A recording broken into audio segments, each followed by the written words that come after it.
Vamos nós, pessoal, questãozinha 1.13, capítulo 1, lógico, do livro de hidráulica básica, certo? A questão aqui é de um sistema de bombeamento, né? Sistema de bombeamento simples.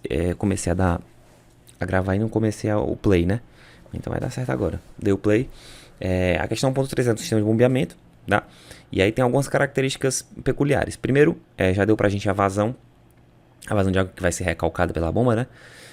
Deu algumas informações sobre o conduto de sucção. Diz o diâmetro do conduto de sucção. Diz que tem um manômetro diferencial, que é esse manômetrozinho aqui embaixo, ó, que vai ser importante para a gente calcular alguma pressão, com certeza. É um manômetro diferencial com fluido que é o mercúrio, né? Que é o HG. Que mais? Vai falar também aqui do conduto de recalque, né? Que é o conduto de cima ou de saída, que tem um diâmetro de 0,20, que é um diâmetro diferente. Diz essa altura ΔZ, que é a diferença de altura do eixo da tubulação de sucção para a tubulação de recalque. E também diz que tem um manômetro ali em cima que marca a pressão, né? Pressão manométrica. Supondo o rendimento da bomba de 80%, determina a potência da bomba, né? Da densidade do mercúrio, né? Densidade relativa. Inicialmente vamos fazer algumas continhas só para facilitar nosso trabalho. Aqui já estou marcando de azul aqui porque bugou, né? Fazendo uns riscos azuis aqui, estava testando os pincéis, não sei que loucura foi essa. Mas basicamente a gente vai calcular a vazão. Na verdade, vai converter a vazão, né, que está em litro por minuto, para metro cúbico por segundo, que é a unidade do SI que a gente trabalha com vazão para fazer as nossas contas. Faço que 1 metro cúbico é equivalente a 1000 litros e que 1 minuto é equivalente a 60 segundos. E vou cortando as unidades, beleza? E aí eu vou encontrar a vazão já em metro cúbico por segundo, que, como eu já disse, é a unidade que a gente deve trabalhar na maioria das vezes, né? Na verdade, sempre que a gente vai fazer conta tem que ser no SI, salvo algumas exceções que a gente pode fazer em litros por segundo para ficar mais fácil, né? Mais visuais, para os resultados ficarem mais visuais. Mas no meu caso aqui, vamos utilizar o valor calculado aqui de 0,075 metro cúbico por segundo. Essa é a vazão, né, que a bomba está imprimindo sobre o nosso sistema. Aí vamos marcar aqui os pontos A e B. Na verdade, ele já deu, como lá em cima é ponto 2, vamos chamar de 1 e 2, né? E aí, naturalmente, a gente vai querer comparar esses pontos 1 e 2, né? E o nosso método de comparação é quase sempre com a equação de Bernoulli, né? Comparando a energia dos pontos 1 e 2. Se eu fizer isso, eu vou encontrar a pressão de 1, a carga de pressão, a carga cinética, a carga de cota do ponto 1 e do ponto 2, né? Só que eu vou ter a bomba, né? Entre esses pontos 1 e 2 tem a bomba. Então, eu tenho que inserir aí a bomba nessa jogada.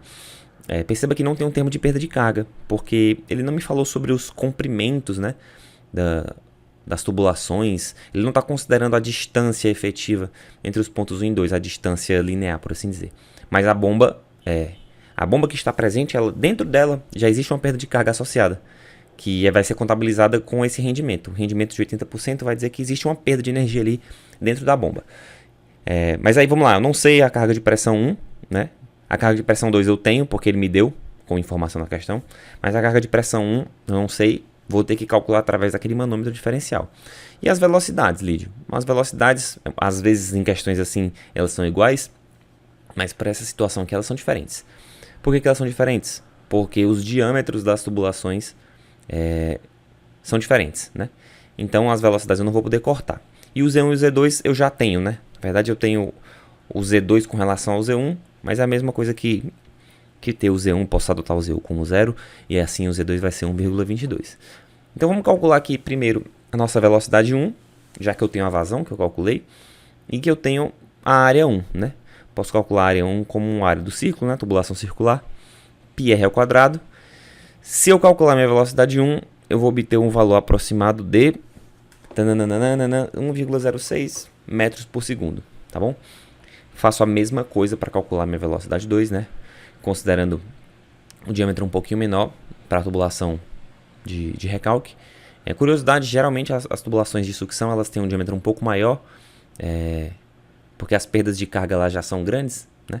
Então a gente precisa ter um diâmetro um pouquinho maior para aliviar um pouco as perdas de carga, né? Isso para deixar que a bomba não trabalhe de uma forma tão intensiva, né? Não intensa.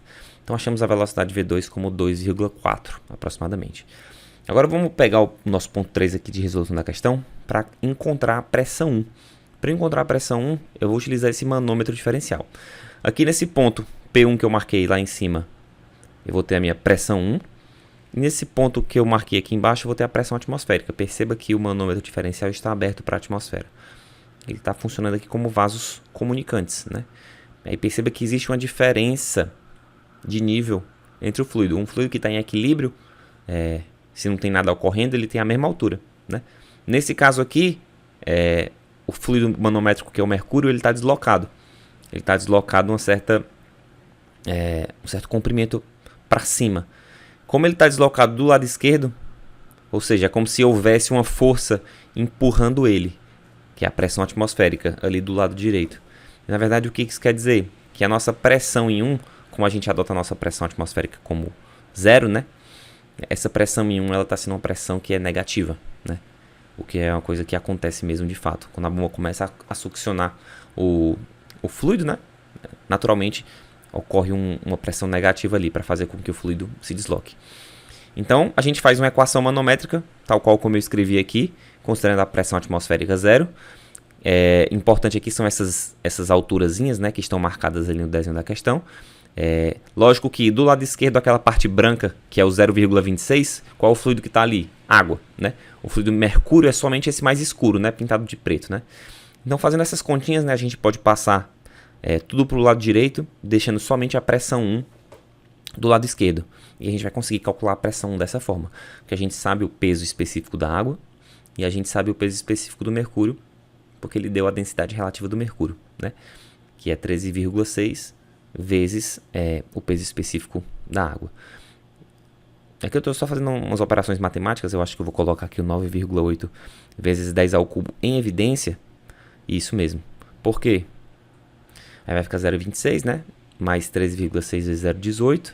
Vou fazer essa conta entre parênteses. E esse menos 9,8, ou melhor, o 9,8 vezes 10 ao cubo é exatamente a gravidade vezes a densidade da água. Que é o peso específico da água. E esse peso específico eu vou passar para o outro lado. Já vou fazer isso agora? Vou chamar só de peso específico. Eu vou passar para o outro lado porque, na verdade, eu não vou calcular a pressão 1, mas sim a carga de pressão. A carga de pressão é P sobre gama. É por isso que eu decidi fazer dessa forma, né? Vai ficar menos 2,71 vezes o peso específico da água. Quando eu passo para lá o peso específico da água, eu tenho um menos 2,71 metro com uma carga de pressão ali no ponto 1. Beleza? Ponto 4 seria, bom, analisar a pressão ali em 2, que é 68,6 kPa. Então, esse quilo vira 10 ao cubo, né? Então, se eu fizer a pressão 2 sobre gama, só para usar precisamente da mesma forma que a gente fez ali, 9,8 vezes 10 ao cubo, a gente vai encontrar uma carga de pressão P2 como 68,6 dividido por algo próximo de 10, vai dar algo próximo de 7, né? 7 alguma coisinha. Então, resumindo, eu consegui calcular tudo, né? Eu já calculei ali a pressão. Deu 7, perfeito, né? Então, eu posso até voltar aqui. O que eu fiz? Calma. O que eu fiz aqui? Dá pausei, menino. 7. Aí, ó. Vou marcar aqui o que eu fiz, ó. Já tenho a pressão 1 e a velocidade 1, né? Já calculei. Já tenho a pressão 2 e a velocidade 2. O Z1 e o Z2 eu também já tenho, porque foi dado na questão. E assim eu tenho tudo.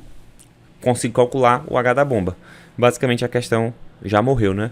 Falta só tomar cuidado no cálculo do H da bomba. Ele pede a potência, não é o H da bomba, né? Então tem mais um detalhezinho, mas é coisa simples. A gente vai pegar simplesmente a equação do ponto 1, que eu acabei de mostrar. Vou copiar e colar ela aqui. E aí eu vou substituir todos os valores que eu já tenho, né? Quais são os valores? A carga de pressão, carga de velocidade, o Z1 e o Z2, né? Que vou adotar o Z1 como 0. Perfeito, o Z1 como 0. O H da bomba é o que eu vou descobrir. Pressão 2, carga de pressão em 2. 7, que acabamos de calcular. A velocidade dividido por 2G, quer dizer 9,6, né? 2 vezes a gravidade. E a altura Z2, 1,22. Aí pronto, é só fazer continha. O H da bomba, nesse cenário aqui, perceba que eu vou deixar até claro aqui isso na resolução, que as cargas cinéticas, elas muitas vezes elas são pequenas. Veja, essa aqui do lado esquerdo, ela é cerca de 6 centímetros. E eu achei que a neném tinha acordado. E a carga cinética do lado direito, ela é cerca de 30 centímetros. Então, comparativamente as cargas cinéticas comparadas às outras energias ali, elas quase sempre são muito pequenas, por isso que várias vezes elas são desprezadas. Não foi desprezada aqui, vamos considerar. Então, fazendo as continhas, né, considerando as cargas cinéticas, que são pequenas, mas mesmo assim, a gente vai encontrar um H da bomba de... Veja que o menos 2,71, que era negativo de fato, vai passar para lá, vai ficar positivo. O H da bomba vai ser 11,16. E agora, por fim, a gente calcula a potência. A equação da potência é simplesmente peso específico vezes a vazão, vezes a carga da bomba corrigida pelo rendimento, né? A vazão, fui pescar lá em cima, 0,075. E o H da bomba, veja, 11,16 é a energia que de fato é passada para o sistema.